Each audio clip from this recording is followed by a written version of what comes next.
Hey there, folks, and welcome back to the Grave Consequences podcast. I am Caleb B. That's where you can follow me on Twitter. Follow Greg at xmaserati, at Social Suplex for the network. All our other great shows here on the Social Suplex Podcast Network. Check those out, including 8-Bit Suplex, One Nation Radio, Keeping It Strong Style, All Things Elite, a Great Match Generator, formerly Ricky and Clive. We do miss them very much. Have I missed anyone? I feel like I have. You're just listing all the shows? Yes, yeah. You're doing it at the beginning of the show. May as well do it at the beginning, right? One Nation Radio, All Things Elite, Great Match Generator, Keeping It Strong Style, 8-Bit Suplex. That's it. Yep. It feels like, to me, it just feels like we're missing one. Grown Men Watch This? Yes, Grown Men Watch This shit. Yeah, there we go. There we go. That's all of them. Check those great shows out. They have solo feeds, but we also have the mega feed, the Social Suplex Podcast Network feed. We can get all those shows. We have our own solo feed, the Grave Consequences Podcast. Maybe that's how you listen to this episode, which we recorded on Tuesday, June 29th. So for posterity, if I make any references that sound dated by about 2 weeks, it's because they are. I make dated references when talking about a show that aired 6 years ago, of course. And there's some timely things I'm going to bring up in this show, too, about a debuting character, because I Googled it to make sure I wasn't mistaking him for a different wrestler. But, so I think that comes into play, not just in what you do, but the show in general, just because it is, 2016 it aired? Yes, I do believe so, yeah. It was 5 years ago. Yeah. That's a lot of time. No, you're absolutely right. That is a long time for sure. And speaking of a long time, how about forever? Because in the preamble to the show, we see a recap of the whole El Dragon Azteca storyline, including his death. And at one point, he's quoted as saying, "I may die, but Dragon Azteca will live forever." And we will see throughout the episode how that comes true, what that means, that sort of thing. But a good, interesting way to, kind of tease us at the beginning of the show. Yeah, it's something that took a whole season to generate for this to come to fruition. And it was one of the weaker storylines of the season. And I do think it affects what comes of it for me personally as a viewer. And we'll see if my opinion changes, because I was, I'll go on the record, I was wrong about Alberto El Patron and Johnny Mundo's feud. We both took a turn with Hernandez. We I don't know, we wanted to hate him, but he was one of our favorite parts of season 1. So we'll see. Yeah, absolutely. We can be proven wrong, and we can be proven strong. And who was proven strong was Prince Puma, who was in the back doing bicep curls when Pentagon Jr. showed up and confronted him. And apparently these two are going to tag together tonight. Yeah, they were trying to do a storyline of, the old storyline of two rivals having to join forces to take on another team. Will they be cohesive enough to win? Yada, yada. It's not a new storyline. And it's, I guess since Mill has a broken arm, they can't challenge him. So I kind of think Eddie was right about the broken arm thing. At the time, it was really cool when Penta broke his arm, and maybe they did it maybe he was injured in real life and they had to, buy some time. But it kind of does force us into this, hero versus hero situation, and Penta's not even a hero. He's just a fan favorite. But I don't know. These kind of storylines can be kind of, for longtime wrestling fans, it can be kind of paint by numbers, I guess. Yeah, I was going to say, throw it in the bin. I've seen it before, that kind of thing. And it could be great. Austin and Rock was always great to watch them fight each other when they got put on the same team. But my favorite part about this whole confrontation, and maybe you picked it up, but they added a Puma growl when Puma got into Pentagon's face. Yes, they did. They did. It was, I appreciate that, because they do keep that almost like a B movie feel of the show, where they just like, you know what? And they'll do something else that I love, and I know you would probably love it too with Johnny Mundo later on. That is an added effect that's amazing. Yeah. But, you mentioned your favorite thing in the segment. My least favorite thing, as someone who enjoys going to the gym and knows proper gym etiquette, was when Prince Puma decided to throw his dumbbells down. It's like, that's rude, man. It's awful. Have you ever been to is it a Planet Fitness? Is that the purple and yellow? Yeah, Planet Fitness is the sissy gym. Dude, they like, if you make any sound of the weights, which is like, if you've been using weights for a while, and I'm not, people, if they know what I look like, I'm 5'6", I'm not a very big guy, but if you lift any weights and you try to put them down, they make noise. And that they have that stupid alarm that goes off. Yes. This is the dumbest gym. I went there for a little bit, and I only used their elliptical, and they would get like pizza for people. And it's like, what are you doing? Like, trying to keep customers, or trying to, it's like when a pharmaceutical company treats the symptom and not the, or treats the side effect and not the symptom.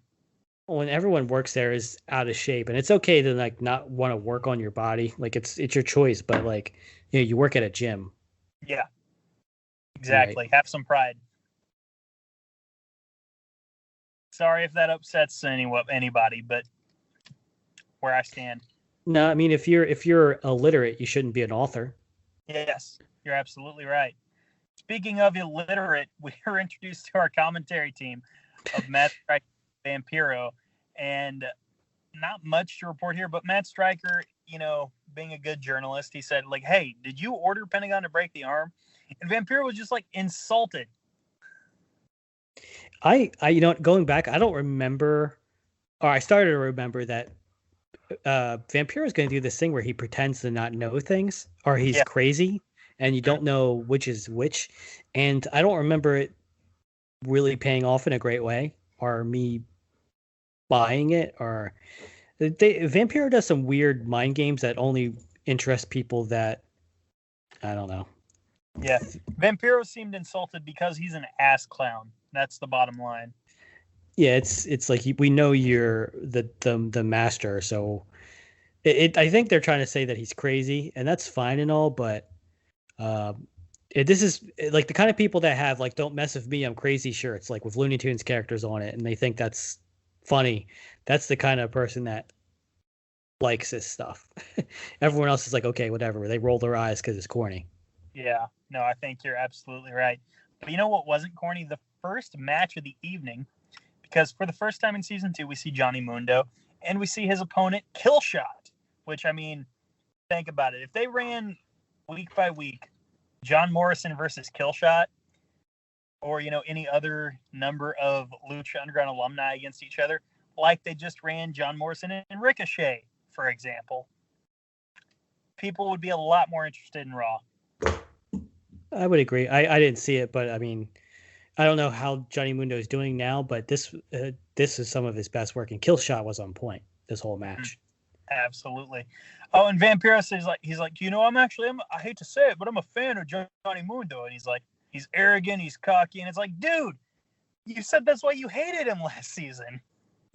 Yeah, he's an announcer that, and they have to play heel. It's almost like on WWE where a guy has to just, you ever, and I haven't watched in a while, but like when a heel commentator just agrees with everything the heel does, even if it flip-flops the next week. Yeah. And that is a good way to generate heat. It can be. But with Vampiro, it's not because of that. It's just because he just says whatever. Yeah, no, you're exactly right.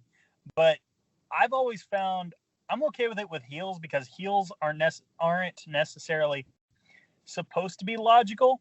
Mm-hmm. But like when babyface commentators will do it, or they'll be blatantly hypocritical, it's like that's when it gets irritating. And Lucha Underground doesn't really do that, but like WWE was guilty of that for a long time, and some would say they still are. But it's just something that was brought to my mind with me mentioning the Vampiro thing, because God, Vampiro is not nearly as good as I remembered him being. Yeah, this is, I mean, maybe we'll change our tune as the series goes on, but I don't think so. I think his better work was actually in season 1. Yeah. What a shame. Yeah, I mean, he doesn't really add much, and he just disappears sometimes. And he's going to say, Stryker's going to confront him. And he's just kind of, I think he does it a few times where he's just like, back off, Matt. He just yells at him. And it's like, okay, this isn't very interesting because I'm paying attention to the match. And you're having this very subtle side story that really has no payoff. Yeah, exactly. Exactly. But, I mean, if there was one word to describe both of the guys in this match, it'd be athlete, quite frankly. Because Johnny Mundo at one point nails a standing C4. Yes, that was pretty crazy. Because he didn't even run that far to do it. He kind of just walked up to him and did it. Exactly. That's what's insane. Like, it's cool when Ali does it from the top rope, but doing it standing? Yeah, that's a whole nother thing.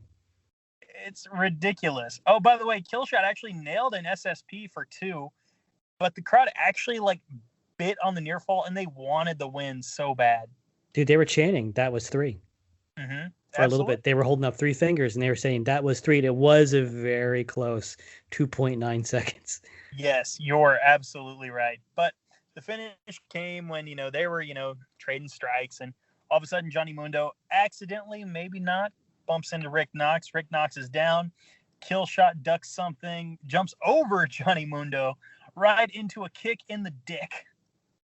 Yeah, and then Johnny Mundo is able to capitalize with the end of the world, which, you know what, I it's kind of growing on me as a finisher. Like, I know I've seen this series before, but it's kind of a really cool finisher. It reminds me of Sabu's. Was it Sabu or RVD that did the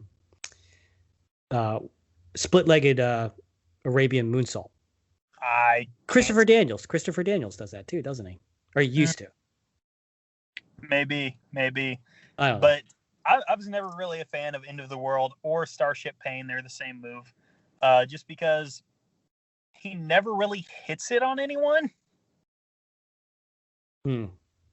But, I mean, he seemed to hit it pretty crisp here, but, like, when he would do it in WWE during the first run, like, he would never, like, hit it even remotely flush on anyone.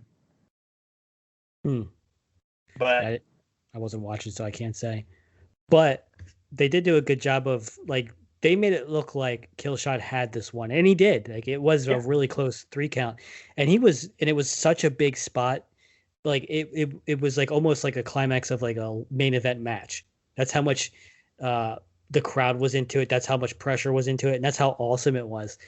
So when Johnny Mundo cheats to win, and I know I'm a broken record, but Killshot doesn't look weak. No, you're exactly right.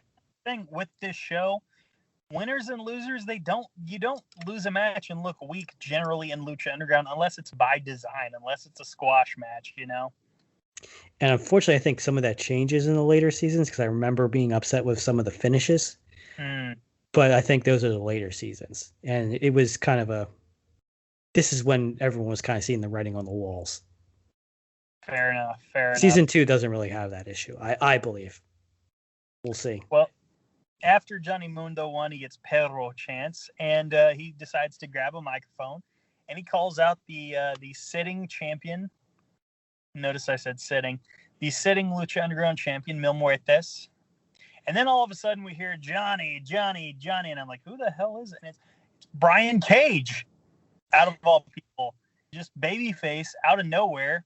Last time we saw him, he was curb stomping a black guy through a cinder block, but whatever. He's standing among the believers, and he calls out Johnny, and he says, you know what, when I'm done, I'm taking you on, Mil, and I'm going to break you in half because I'm not a man. I'm a machine. And that really pissed off Johnny Mundo. And Cage pointed out, although it is a bit, you're leaving out a pretty important detail when you say this, but Cage points out, he's like, hey, last time we got in the ring, I whooped your ass, which, I mean, technically you're not wrong, but, Yeah, I don't remember their last match. My memory. So I kind of just believed them. If I remember... okay. Here's what it was. It was Johnny Mundo versus Brian Cage. If Brian Cage won, he would get to face Puma in a non-title match, I do believe. And so the match ended in a DQ when King Cuerno interfered. Or no. When Cage got DQ'd for whatever reason. I can't remember exactly. And then King Cuerno, who's starting his feud with Johnny at the time, came in, beat the crap out of Johnny, took out his knee. And that's when Dario Cueto came out and said, like, hey, we can't have this night end on a DQ. Let's restart the match. No DQ. Oh, he waited until he was already gotten attacked by Cuerno. When Mundo was one-legged. Yeah, and then that's when Cage won. Yeah, I mean, Cage is still believable. Yeah.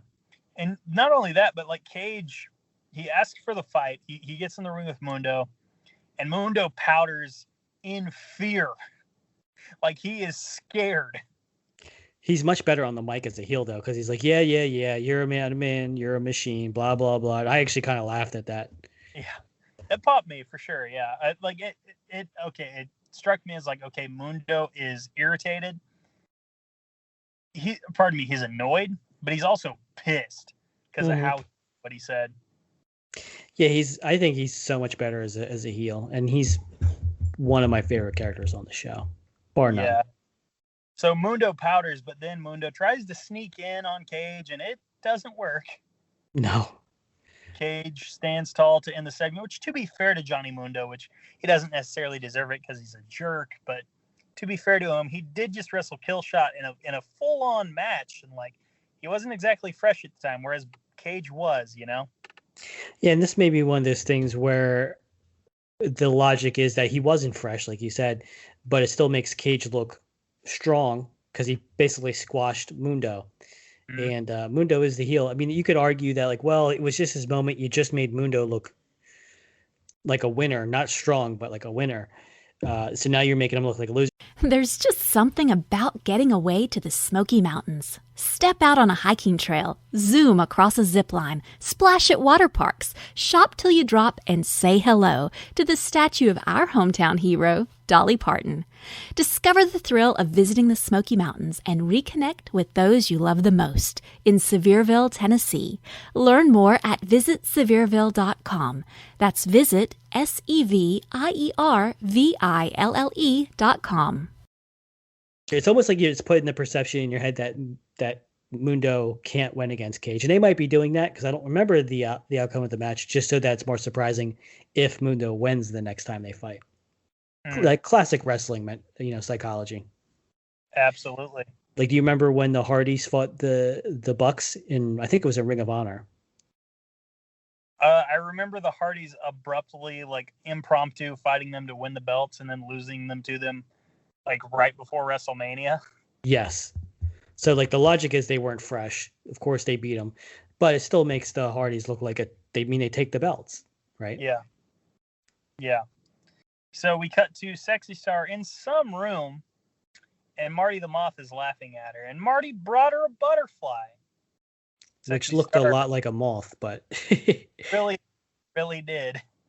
Sexy Star is still clearly scared. And did you notice, and this will come into storyline later on, did you notice Marty was kind of dressed like he was going on a boat trip?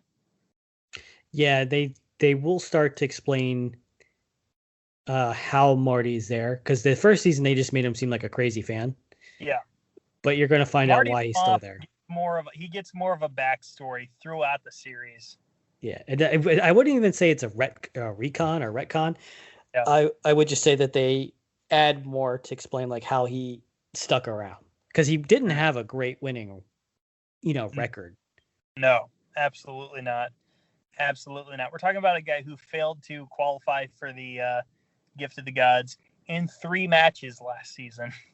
And I think he lost. He went to challenge Sexy after she won a match. She rolled him up in like a minute. Yeah. Yeah. So he's not a winner, right? No, absolutely not. But Marty says like, hey, you're going to the temple pretty soon. It's almost time for your return. So says my sister. But you're not coming alone. We're going to come with you. So that'll be interesting to find out who Marty's sister is, Should be very interesting. Mm-hmm. She is a very well-respected women's wrestler. I will say that much. Yes, she was in TNA for a while, and she was great. She was, yes. She was. So we see a vignette for a wolf. A dare wolf. Such an awful name. It's fucking terrible. PJ Black,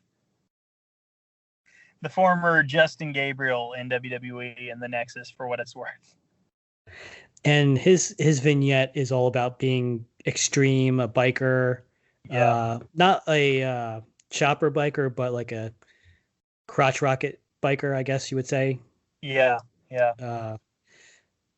And just being extreme, and unfortunately for him, I think this is a gimmick because it does fit his personality. And this is the guy I was Googling earlier. He got injured so bad base jumping, he was told he could never wrestle again. Yeah.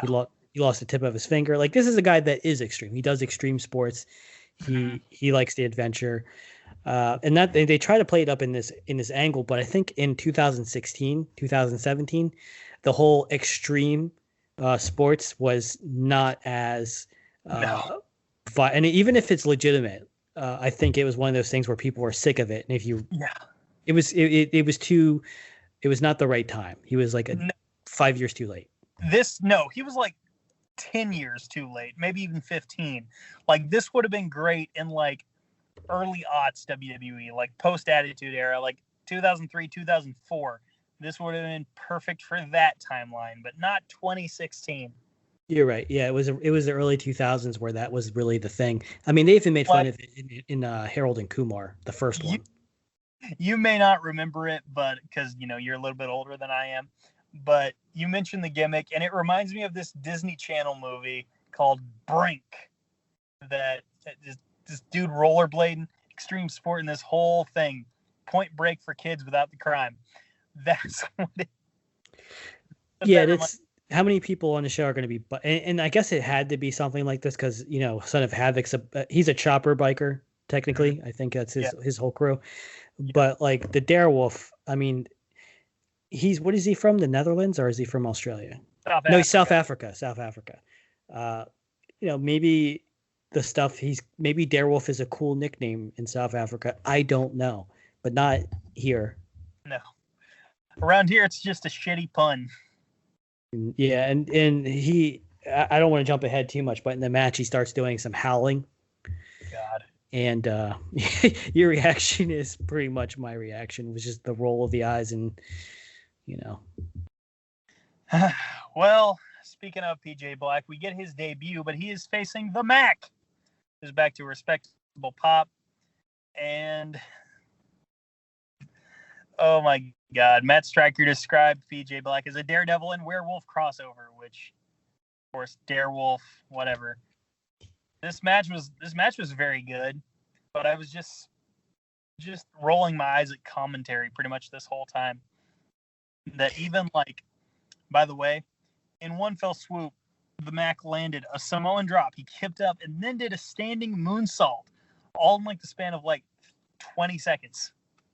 There were some great high spots in this match. And I think the whole time Vampiro and Matt Stryker were making a play on names because Stryker kept calling PJ Black, and he was hesitant. And then Vampiro was like, why don't you just call him the Darewolf? Because you're struggling here and I'm trying to save you. And it may have been funny, but it was just annoying, I felt. Yeah. Because they weren't doing many play-by-play calls. I mean, they were, but it was just, I think they were trying to be punny, funny. And while a very athletic match is going on inside the ring. Yeah, that's usually something you do for a comedic act. It's usually part of it. And this guy's trying to debut. I can't talk. He's trying to debut, right? Yeah. And that's not helping him. No. By the way, PJ Black landed, and normally it's okay, whatever, but Willie Mack's a big guy. So for PJ Black to land a pretty clean blue thunder bomb for 2, very impressive. Yeah, we've seen people struggle for lighter people, so.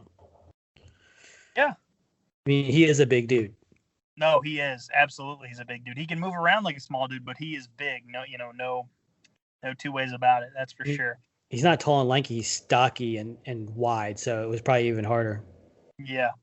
Like I said, basically like Prince Fielder. PJ Black, the finish comes when PJ Black goes up top, but he gets caught with a stunner from the Mac, and the Mac gets the win. And I just want to jump into that finish because he gets on the top turnbuckle and just like looks around for the most ridiculous amount of time. Which is like, dude, you gotta like it's not. It wasn't even like he was doing a cool pose or anything cool. He was just looking around, and it's like smiling, and it's like, yo, bro, like I mean, you're about to lose this match because this is the dumbest shit I've. And he does. He dives, and Matt catches him with a stunner, ace crusher, not an RKO, but like an ace crusher as he comes down. So like a TKO. So if it were real, he'd probably like have his jaw broken in like as many spots as Kanye did when he was in the car accident. So thank God it's fake. Yeah. No, you're absolutely right. But a very good match. A sad debuting loss for PJ Black, but maybe he can rebound. Next up, though, we see a vignette for someone who I can only describe as a female Sub-Zero. She is a snake. Her name is Cobra Moon, and she strikes next week. A lot of debuts on this episode. A lot. Yeah. So we've alluded to Marty's sister. We have seen Cobra Moon. PJ Black. Supposedly El Dragon Azteca lives forever, so we'll see where that goes. And maybe there's something else that I might talk about at the end of the episode. But let's go into our main event, which, by the way, I'm going to be honest, I really fucking hated. Prince Puma and Pentagon Jr. against the Disciples of Death. I didn't hate it so much as it was hard for me to get through. Yeah. I was pressed for time to watch this in the show that I was on your podcast for with Eddie. And I prioritized Lucha Underground. Yes.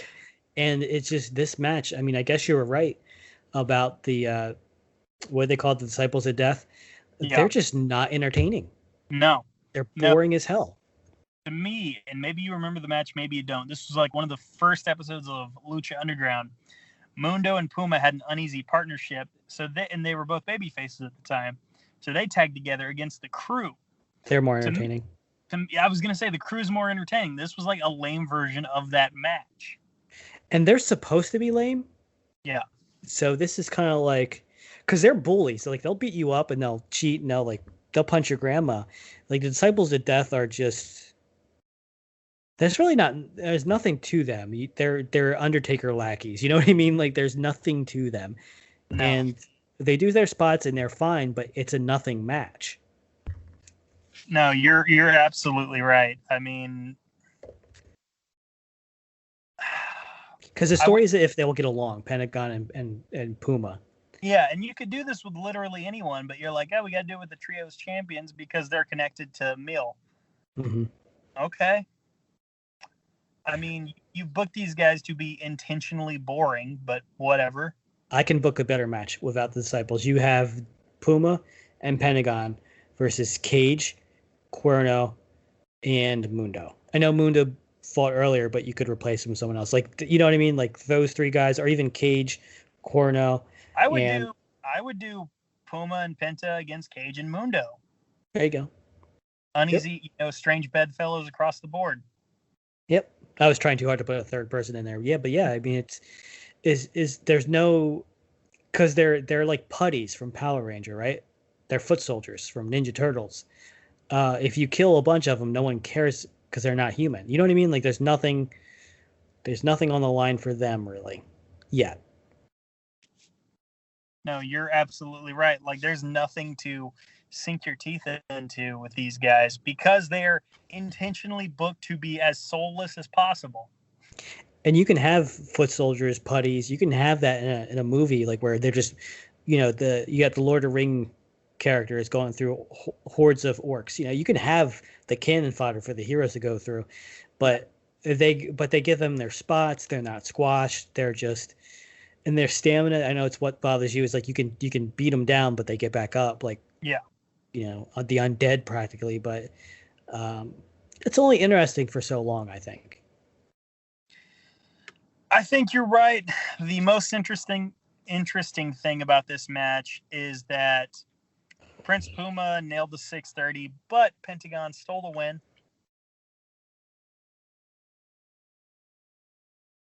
You still there? Yeah, I'm still there.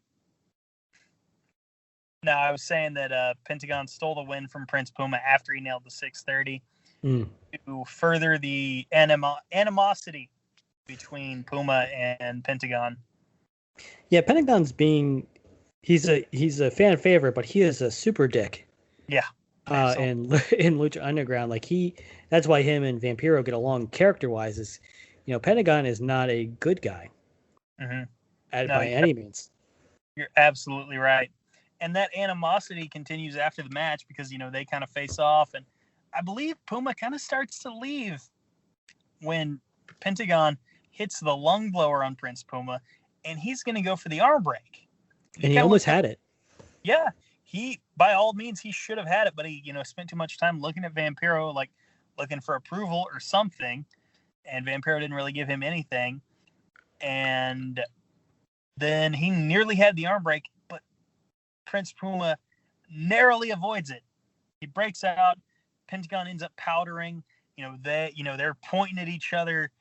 Pentagon is outside of the ring, and that's all we get inside the temple this week. But before we go, we hear a voice of someone talking to the man who would take on the El Dragon Azteca mask, the man now known as El Dragon Azteca Jr., because, as stated earlier, El Dragon Azteca will live forever.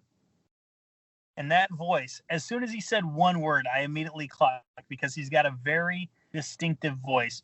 Who was the man talking to Dragon Azteca Jr.? You want me to tell the audience? Yeah, absolutely I do. Yeah, Rey Mysterio has that very gravelly type of voice. He's, smoked a lot of cigarettes. Yeah. A lot. He's someone that the Newports, he can't even feel the nicotine. He needs, pure tobacco. That's his voice. It's very gravelly. I mean, it's a cool voice, though. Yeah, absolutely. But it's distinct for a guy that's, 5'3"? I don't know about 5'3", but he's definitely short. That's for sure. Pretty sure he's shorter. He's shorter than me. You may be right, but I can't say either way. But man, Mysterio says hey, I was supposed to be Dragon Azteca's heir, but I chose another path. Now it's you. You get your mask, but I like mine. We cut to his mask. He's got the cross on it and everything. The bedazzled cross. Just beautiful. Rey Mysterio's masks are always amazing. He's 5'4". Apparently he puts heights in his shoes. That does not surprise me. But man, we had a buku of debuts this week. We had, like I said, come on here, Cobra Moon. We alluded to Marty the Moth's sister, whose name I will not give away right now. Cobra Moon, Marty's sister, El Dragon Azteca Jr., PJ Black, and last but definitely not least, Rey Mysterio Jr. Yep. This was a huge get for the Temple, the biggest get probably in series history. Oh, no doubt. Yeah, I think he was definitively the biggest get they ever had. The closest they had was Alberto, but he was only there for one season. So, yeah. And someone else that comes later, but he's doing better in AEW right now than he did in even though I did like him at the end. You can tell me later because I can't think of that person right now. But hey, folks, thank you for listening. And Jesus Christ, if any of you ever try to make me suffer through a Disciples of Death match, there will only be grave consequences.